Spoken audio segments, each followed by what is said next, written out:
Olá, vamos continuar com as videoaulas a respeito das principais práticas baseadas em evidência aplicada ao controle de prevenção de IRAS.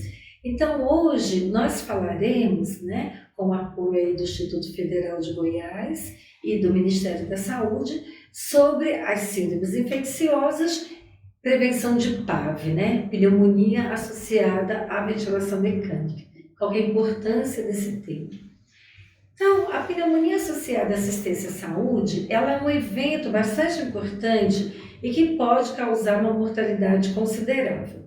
Nos Estados Unidos, 5 a 10 pneumonias por 1000 admissões, Então, quando a gente está falando do NHSN, as IDAs, as infecções relacionadas à assistência à saúde, que são pneumonias, não pneumonias associadas a catéter, então tem cerca de 15% dessas infecções, e as IDAs nas UTIs que estão acompanhadas, que estão relacionadas a catéter, a PAV, 25%.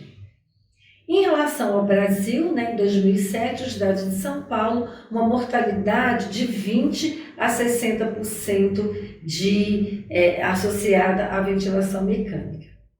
A pneumonia associada à ventilação mecânica, ela é responsável por cerca da metade dos antimicrobianos utilizados nas UTIs, consumo de recursos hospitalares, porque consome profissional de saúde, leito, respiradores, circuitos respiratórios, prolonga a ventilação mecânica e aumenta a hospitalização.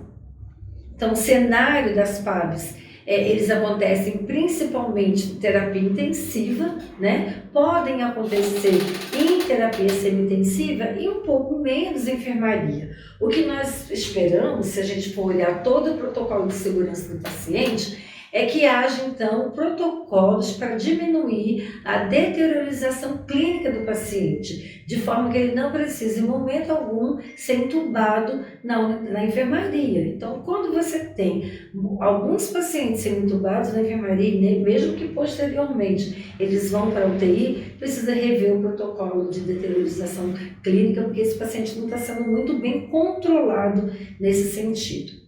Pacientes graves, pacientes com comorbidade e idade. Esse é o cenário. E os fatores de riscos que elevam, então, a colonização de orofaringe e o estômago, Porque essa colonização, o paciente perde, então, a capacidade de fazer uma higienização adequada, condições que favorecem a aspiração do trato respiratório ou refluxo do trato gastrointestinal, como decúbito baixo, ausência de reflexo de tosse, o uso de sonda, fatores relacionados ao equipamentos respiratórios. Então, vale lembrar que equipamentos de assistência ventilatória são artigos semicríticos, porque vão entrar em contato com mucosa e precisam passar por um processo adequado de desinfecção. E os fatores do hospedeiro, como obesidade, idade, doenças neurológicas já pré-existentes. Em relação ao risco relacionado à colonização de orofaringe e estômago, tem a diminuição dos ácidos, o uso de antimicrobiano também, porque vai induzir aí o desequilíbrio ecológico, a admissão na UTI, porque existe uma colonização, geralmente existem micro-organismos multiresistentes, pode ter uma troca ali, uma contaminação entre pacientes, e doença pulmonar obstrutiva crônica, de base. Ainda relacionado à aspiração e refluxo, a dificuldade de deglutição. Isso, gente, é muito importante ter um protocolo. Aquele paciente que não consegue deglutir por motivos diversos, ou porque ele tem um problema neurológico, ou porque ele tem um fator delimitante, um fator mecânico, uma cirurgia de cabeça e pescoço de câncer, Tudo isso são fatores que dificultam a deglutição e precisa que o controle de infecção, juntamente com a nutrição, com a enfermagem, institua protocolos para uma alimentação adequada, uma alimentação mais pastosa, menos líquida, o momento de alimentar, a forma de alimentar, para que evite, então, o fenômeno da broncoaspiração. O nível de consciência, também pode fazer essa aspiração, porque aí mesmo o paciente não tem o reflexo de tosse, No momento da intubação da ventilação mecânica, pode haver, então, uma aspiração, um refluxo, doenças ou instrumentação do trato gastrointestinal, porque o paciente pode ter comprometido os seus reflexos, né, e as suas válvulas naturais e ter um refluxo gastroesofágico. Cirurgia de cabeça, pescoço, torácica ou abdominal, que vai comprometer a expansibilidade pulmonar, a deglutição, a tosse, e uma imobilização e a posição supina em algumas situações, algumas doenças que precisam o paciente se manter nessa posição. Relacionados aos equipamentos respiratórios, o uso prolongado de ventilação mecânica é um fator de risco bastante importante para a pneumonia associada à ventilação. Material de terapia respiratória contaminado, então a gente tem que pensar no material de assistência respiratória como material que deve ser reprocessado no centro cirúrgico. E não na nossa salinha de expurgo, naquele velho balde todo furadinho, que você coloca o produto químico lá, deixa 20 minutos, mas aí as pessoas esquecem e passa do tempo, ou dão com pressa e faz antes do tempo o uso. Então é importante que haja uma rotina, onde esse material seja encaminhado para a central de materiais, e aí então fazer uma desinfecção conforme um protocolo, mas esse protocolo controlado. Contaminação das mãos do profissional, né? E aí existe transmissão cruzada. Em relação ao hospedeiro extremos de idade, então se a gente tem um bebê extremo, pequeno ou um idoso, a gravidade da doença, porque a gravidade da doença vai ter alguns fatores importantes, inclusive a depressão desse paciente, o paciente que vai ter a sua imunidade comprometida, a sua nutrição comprometida, a sua resposta inflamatória comprometida. Imunossupressão é um fator bastante importante relacionado ao hospedeiro, e esse paciente precisa rapidamente ser controlado para que ele possa melhorar as suas respostas, e a desnutrição, como eu já havia citado. Isso aqui então eu deixei para vocês um quadrinho de quais são as fontes de infecção para pneumonia. Então existem vários procedimentos, e vocês observam que eu chamei a atenção de colonização de orofaringe, aspiração. É fundamental existir um protocolo de broncoaspiração, e a colonização gástrica, né, como a translocação bacteriana, a inalação com equipamento de proteção de assistência ventilatória contaminada. Então existem diversos fatores, né, que conjuntamente eles podem levar a um quadro de pneumonia. E como que a gente pode prevenir as pneumonias associadas à ventilação mecânica? Então existem as estratégias. Sempre nós vamos falar em educação de equipe. Não tem como nós tentarmos reduzir taxas de infecção sem ter um treinamento, uma educação permanente das pessoas, dos profissionais envolvidos naquele procedimento. Então, educar os profissionais de saúde que cuidam dos pacientes submetidos à ventilação mecânica sobre o quê? A PAV, né? Sobre o risco da pneumonia associada à ventilação mecânica, ou VAP, como a gente fala aqui no Brasil, incluindo informações sobre epidemiologia local. Então as pessoas precisam ter, vocês podem desenhar um infectômetro, né, que a gente chamou assim num dos serviços que eu trabalhei, deixar um quadrinho lá na UTI e marcar no leito que tipo de infecção que o paciente tinha. Isso é muito importante porque rapidamente a pessoa olha. Mas também a gente pode ter ferramentas tecnológicas que podem tirar dados, né? E você ter uma ideia diária da epidemiologia daquele local, tanto do ponto de vista do evento infeccioso, que é a PAV, como do micro-organismo associado. Eu vou conhecer e analisar os fatores de risco, porque aí eu posso fazer intervenção e a evolução dos pacientes. As estratégias gerais incluem a higienização das mãos, preferencialmente a ventilação não invasiva é melhor do ponto de vista de infecção, isso se for possível. De forma alguma a gente deve deixar o paciente sofrer risco algum, né? Minimizar a duração da ventilação mecânica. Então é importante fazer algumas medidas para que esse paciente acorde, para que esse paciente possa ser ventilado cada vez menos até a ponto de sair do ventilador. E avaliar diariamente a possibilidade do desmame e a aplicação de protocolo de desmame que inclui pausa de sedação quando indicado. Então, como eu falei para você da interrupção diária da sedação, né? Isso é uma coisa bastante importante, e nesse estudo do CRES, ele fala de 128 pacientes com ventilação mecânica que foi feito a interrupção diária versus manutenção da prescrição médica, esteve associado com redução da duração de ventilação mecânica. Então, esse estudo fala que quando existe esse comprometimento, uma prescrição, né? Toda a equipe de físio, de enfermagem, médica envolvida, você pode reduzir de uma forma bastante importante a pneumonia associada à ventilação mecânica. Então, as estratégias para prevenir, né? Assegure que todos os pacientes, exceto aqueles contraindicados, né, do ponto de vista médico, eles sejam mantidos com a cabeceira elevada a mais de 30 graus, então de 30 a 45 graus. Como que eu vou ver isso, né? Eu preciso ter uma cama que tenha uma marcação. Se eu não tenho uma cama que tenha uma marcação, eu vou fazer uma marcação, sei lá, na parede, mas eu preciso poder bater o olho e ver que o decúbito ele está adequado. Evitar a distensão gástrica exagerada, né? Então fazer a alimentação, se esse paciente está sondado pausadamente, para que haja então um esvaziamento gástrico e não haja um refluxo esofágico. Evitar a extubação acidental ou reintubação, né? Porque isso também o paciente não está tão bem conduzido, tão bem assistido, se acontece isso. A aspiração subglótica é uma medida bastante importante, se a gente puder utilizar no serviço. E um tubo endotraqueal com cuff e manter esse cuff, então, numa pressão de 20 centímetros de H2. Então, faz parte do bundle medir o cuff do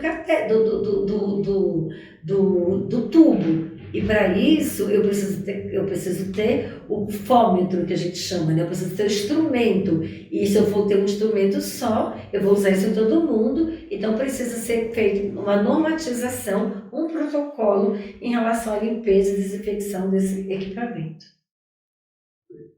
O paciente, ele nessa posição, ele vai apresentar um maior volume corrente, quando ventilado com pressão de suporte, né? Quando a gente fala do decúbito elevado, uma redução do esforço muscular e uma taxa da redução da telectasia. Então, esses fatores, eles vão, então, permitir que não haja a estase de secreção, que isso acaba aumentando aí o risco de pneumonia.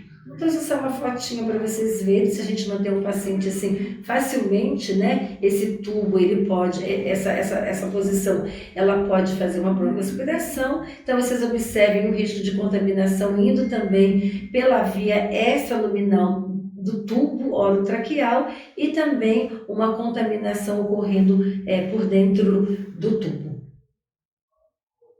Então, a estratégia para prevenção de aspiração, né? Então, esse estudo de meta-análise com 3 estudos randomizados, eles mostraram que a drenagem de secreção subglótica, ela tem uma redução importante nas pneumonias, né? E idealmente que ela seja contínua ou intermitente. Tanto faz, elas são igualmente eficazes, mas elas precisam existir. Então, a gente vai analisar, então, nesse estudo de meta-análise, né, que eu deixei para vocês a referência, 12 reportaram uma redução de pneumonia associada à ventilação mecânica, muito importante, com uma redução, então, redução da taxa, redução de UTI, redução do tempo de ventilação mecânica e sem uma redução de mortalidade, né, e tem um alto custo em relação a isso. Os pacotes de medidas de prevenção de PAV, então, pelo IHI, diversos fatores, né? Vão ter altas taxas de infecção.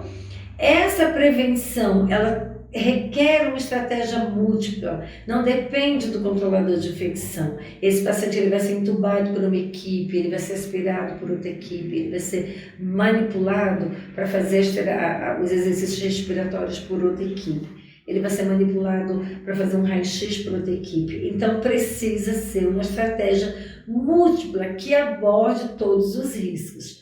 Não aceitar erros para medidas com evidências científicas. Então, o que está na evidência, a gente precisa forçar que haja uma adesão. E fazer a auditoria interna dos processos de trabalho envolvendo toda a equipe assistencial. Então, em relação a esse bando do IHI, a cabeceira elevada de 30 a 45 graus, suspensão diária da sedação, então uma pausa da sedação. Agora, essa pausa da sedação ela pode ser testada, o paciente não respondeu à pausa da sedação, ele volta a ser sedado, mas essa pausa ela tem que ser diária, né? O fato do paciente ter sido pausado ontem, agitado, e ter continuado a sedação não significa que hoje ele não deve ser pausado. Então, a pausa diária. Profilaxia de úlcera gástrica e trombose venosa, que não é tão relevante do ponto de vista de prevenção de PAV, e auditoria nesse estudo, nessa recomendação do IHI, realizada pela enfermagem da UTI, mas nada impede que você deixe isso na responsabilidade de algum outro profissional. Importante ter, né, a possibilidade de ter uma ferramenta que facilite a você fazer a sua auditoria, que não seja lá no papel, para depois somar todo dia e chegar ali a um dado. Duas outras medidas inseridas no bando, né, que mostrou eficiência: a higienização oral com clorexidina, desculpem o erro da digitação, é 0,2% em todos os pacientes sem ventilação mecânica. Por quê, gente? Você diminui a colonização de micro-organismos importantes, né? Muitas vezes uma colonização de bactérias multiresistentes e, consequentemente, o paciente vai, nas microaspirações que esse paciente entubado faz, vai reduzir a aspiração de bactérias. E a aspiração contínua de secreção subglótica, que eu comentei com vocês, mostrei o estudo e eles já estão inseridos no bando de medidas de prevenção. Então, esse estudo aqui está mostrando as ações de melhoria da pneumonia associada à ventilação mecânica versus a adesão das medidas de prevenção. Então, vocês observem que aqui, né, nesse estudo, em outubro de 2007, foi introduzido o bando de prevenção, né, de VAP, e se vocês observarem, né, então a introdução foi feita ali, a intervenção foi feita em outubro de 2007 até fevereiro de 2008, e depois disso, na observação, vocês observam uma redução drástica, né, das pneumonias associadas à ventilação mecânica. Então, concluindo em relação à pneumonia, eu preciso conhecer a minha epidemiologia. Eu preciso saber se realmente eu tenho pneumonia, se isso é um problema na minha instituição e quais são os micro-organismos envolvidos, quais são os pacientes de risco. Analisando isso, eu vou implantar medidas preventivas com comprovada efetividade. Não adianta a gente fazer gastos desnecessários se a gente não tem embasamento científico. E eu vou aplicar o bundle, né, de PAV com feedback. Então, toda vez que eu fizer um bundle, eu tenho que contar para as pessoas o resultado disso. Idealmente, se a gente tiver um bundle de uma forma que eu possa mensurar com uma ferramenta eletrônica, que eu tenho dado ali logo depois que eu faça essa avaliação. Muitas vezes a gente ouve que não é possível fazer uma sedação, para usar a sedação do paciente, que não é possível elevar a cabeceira por causa de um monte de coisa, né? Leva o paciente a fazer raio-x com a cabeceira do decúbito baixo. Então, eu deixei essa mensagem para vocês. A filosofia da tolerância zero ela não vai acontecer por um milagre. Ela é um aprendizado, faz parte do crescimento. Então, a gente não pode aceitar em relação à pneumonia nenhuma falta de adesão a medidas comprovadas cientificamente. Isso certamente vai garantir aí a segurança dos nossos pacientes. Era isso que eu gostaria de falar para vocês em relação à PAV e estou à disposição para as perguntinhas. Até breve.